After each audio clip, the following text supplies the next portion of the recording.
Halo kultivator junior, selamat datang di dunia novel. Mari kita lanjutkan kultivasi martial god Asura.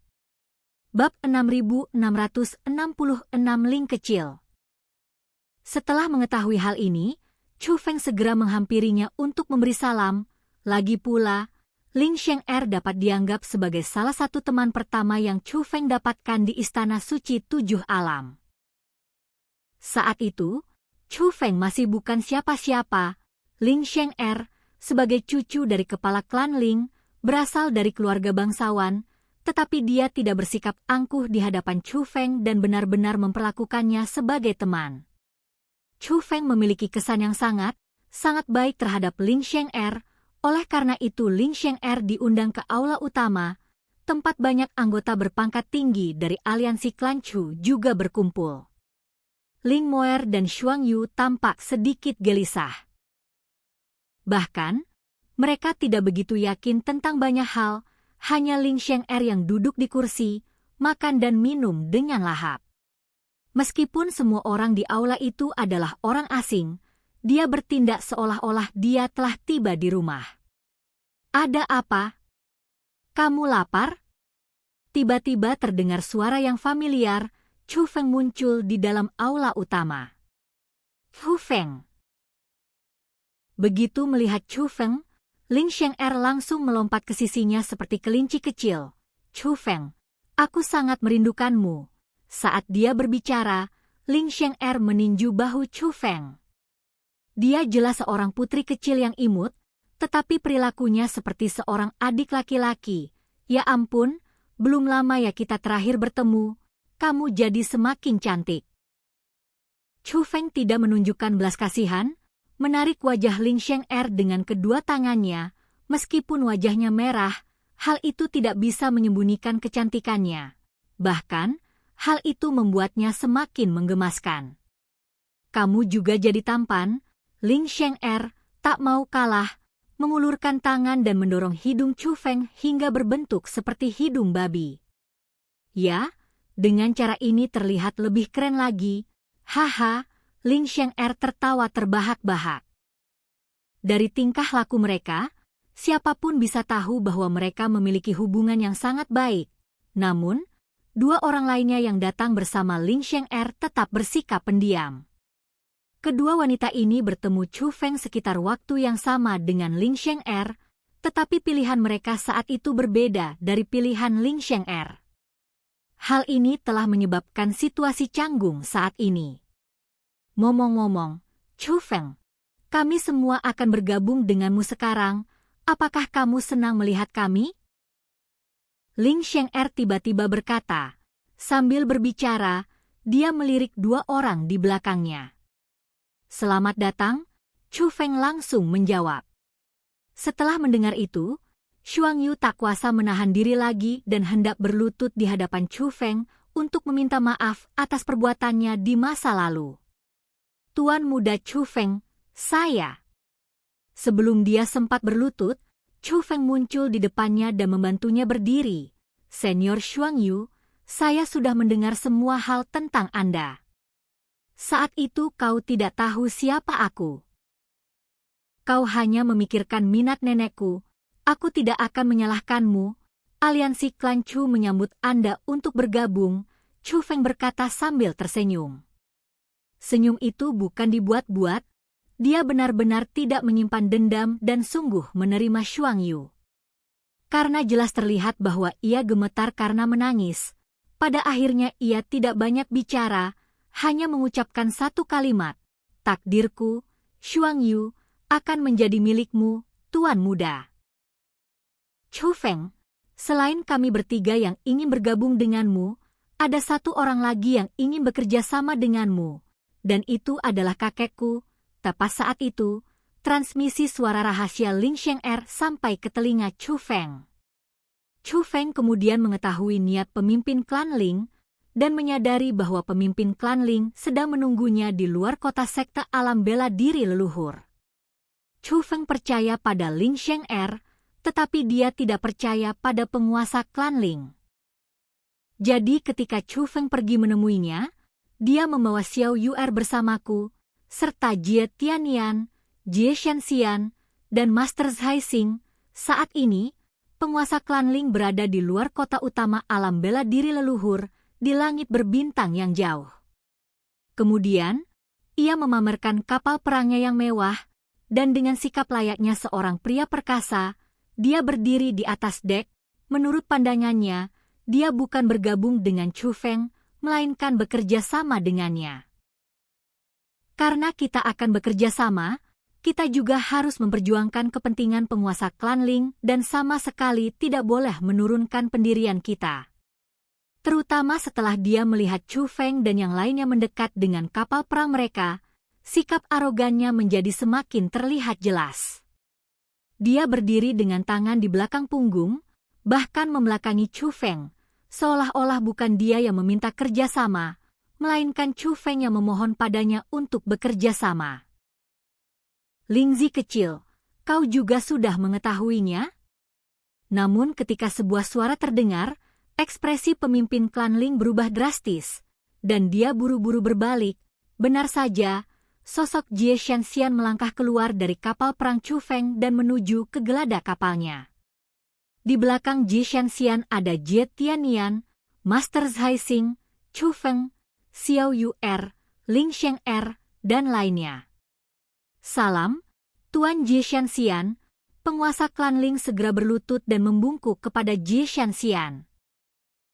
Meskipun dia tahu bahwa Jie Shenxian telah kehilangan seluruh kultivasinya, rasa hormat yang mendalam di dalam dirinya membuatnya tidak berani lalai sedikit pun.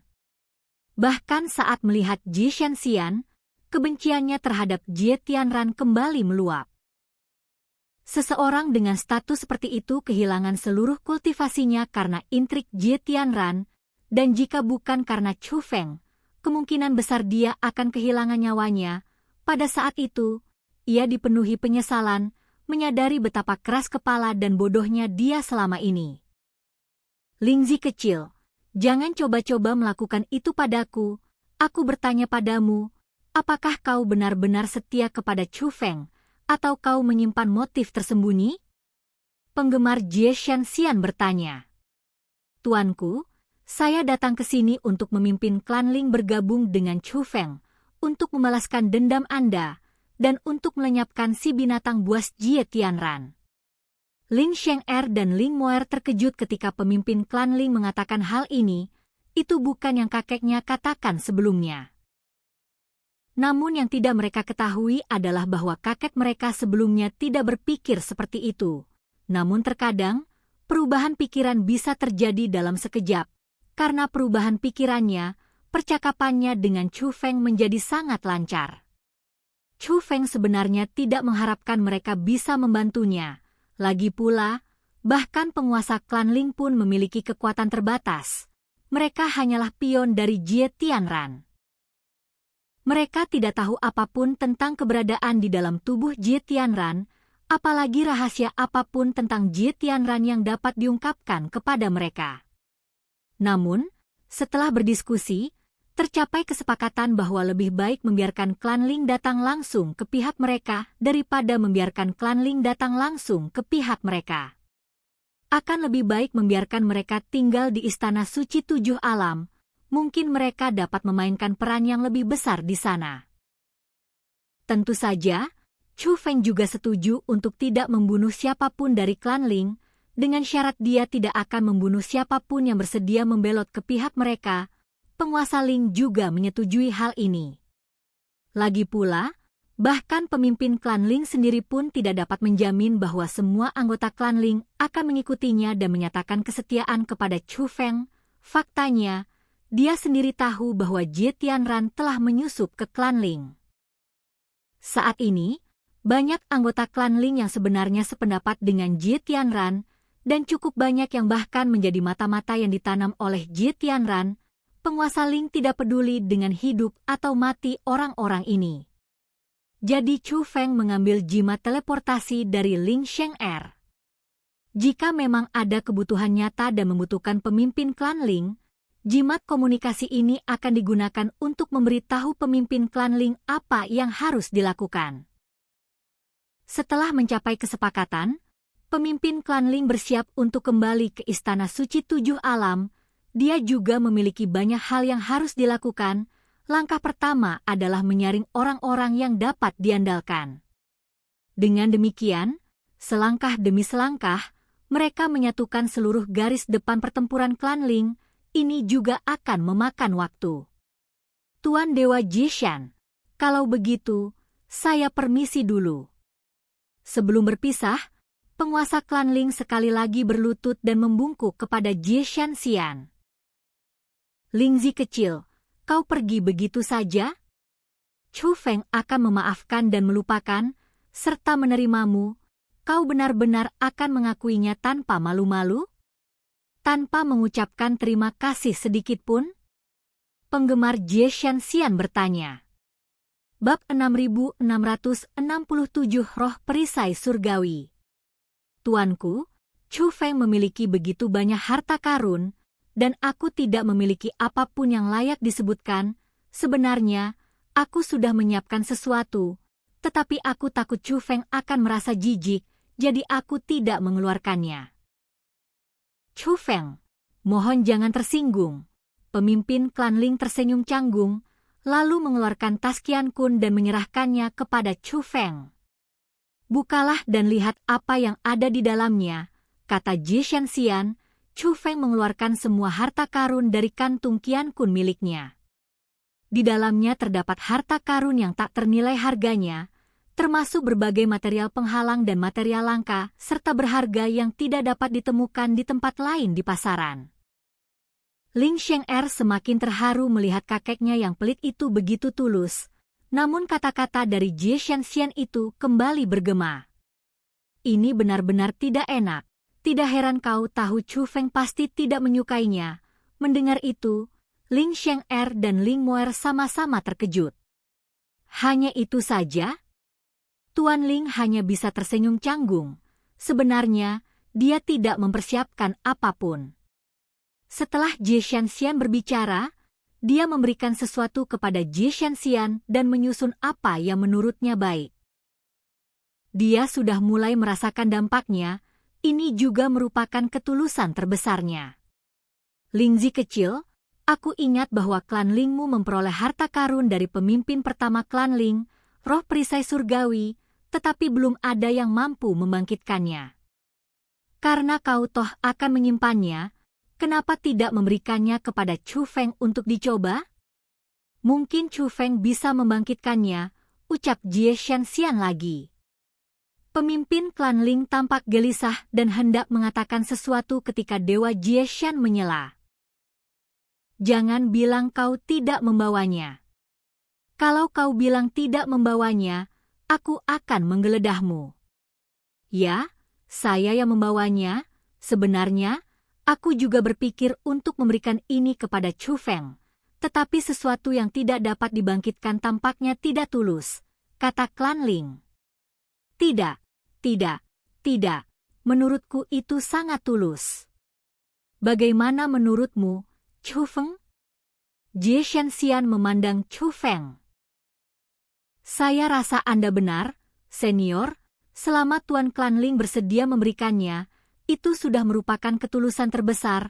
Apapun itu, aku akan menghargainya. Lagi pula, roh perisai surgawi ini terdengar sangat luar biasa, dan aku benar-benar ingin melihatnya sendiri.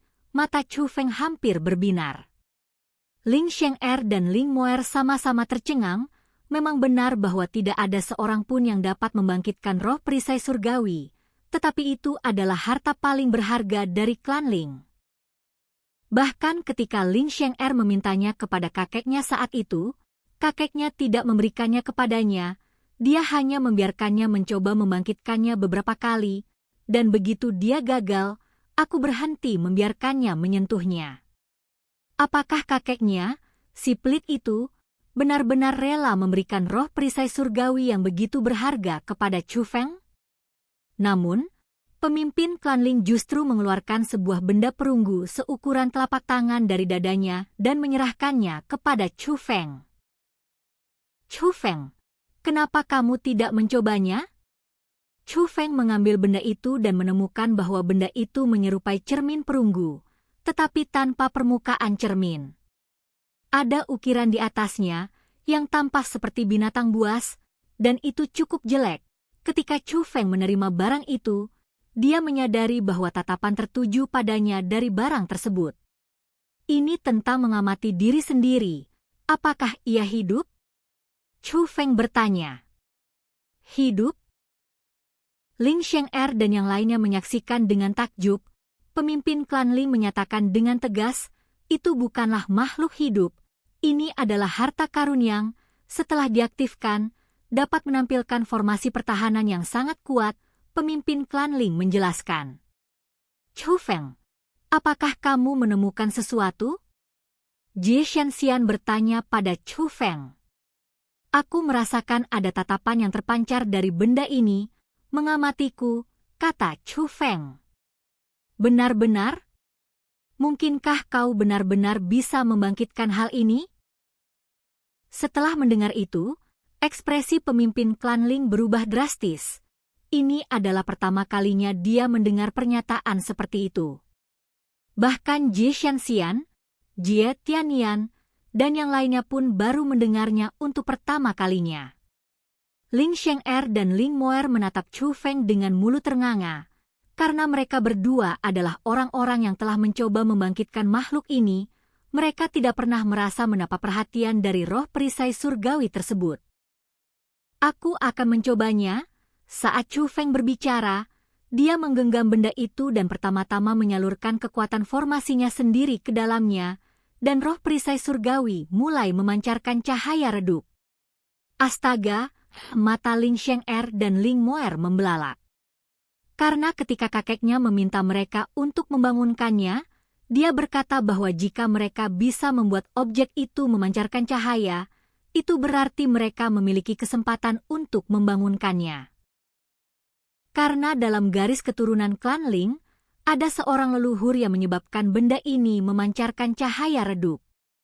Namun, setelah orang itu dibangkitkan sekali, dia meninggal dalam perang melawan sekte guru surgawi, dan tidak ada orang lain yang pernah melakukannya lagi. Namun, cahaya itu menjadi semakin kuat ketika Chu Feng mulai mengintegrasikan kekuatan garis keturunannya ke dalamnya. Tak lama kemudian, lapisan kekuatan bela diri muncul, menyelimuti area tersebut. Xiao Yuer lah yang telah bergerak. Benda itu bersinar terang, seolah-olah itu adalah matahari yang terbit esok hari. Dia merasa bahwa Istana Suci Tujuh Alam pasti akan menggunakan beberapa cara untuk mengawasi tempat ini. Mereka terlalu jauh untuk melihat dengan jelas, tetapi keributan seperti itu pasti akan menarik perhatian, jadi mereka perlu bersembunyi. Sebenarnya, hal semacam ini seharusnya dilakukan oleh penguasa klan Ling, tetapi perhatiannya sepenuhnya tertuju pada roh perisai surgawi, dan dia tidak mempedulikan hal lain. Ini adalah pertama kalinya dia melihat roh perisai surgawi bereaksi seperti ini. Tak lama kemudian, benda yang melilit roh perisai surgawi itu mulai bergerak. Kakek, apakah itu benar-benar hidup? Ling Xiang'er menunjuk ke arah benda itu dan berseru kaget. Penguasa Ling memperhatikan dengan saksama, mulutnya ternganga. Kemudian, binatang buas itu mengubah postur tubuhnya dan menggulung diri menjadi bola. Kemudian, cahaya yang menyilaukan itu memudar dan kembali ke keadaan semula. Kemudian, binatang buas itu mengubah postur tubuhnya dan menggulung diri menjadi bola. Kemudian, cahaya yang menyilaukan itu memudar dan kembali ke keadaan semula. Namun semua orang tetap memperhatikan roh perisai surgawi, karena binatang buas kecil di atasnya telah mengubah posturnya.